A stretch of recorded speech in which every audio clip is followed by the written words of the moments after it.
So the thing I found most interesting in this chapter was the section about mass incarceration and what happens to the children that are getting left behind. I thought there was a lot of connections between that little section and previous chapters we read.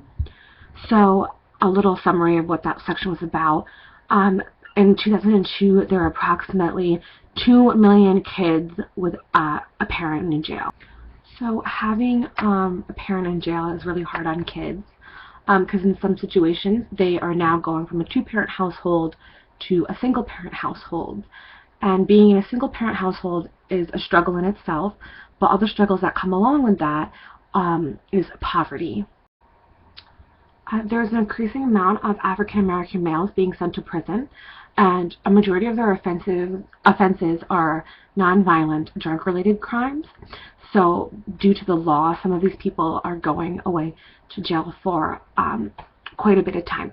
So the men that are in prison tend to be uneducated, and as we learned in the social class chapter, the people who are uneducated are more likely to live in poverty.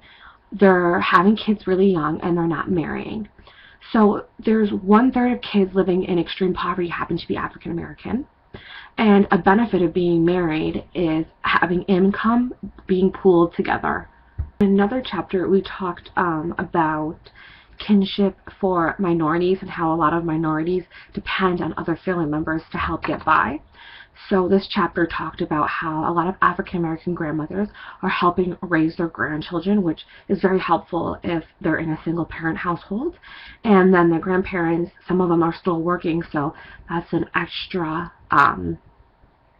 financial support.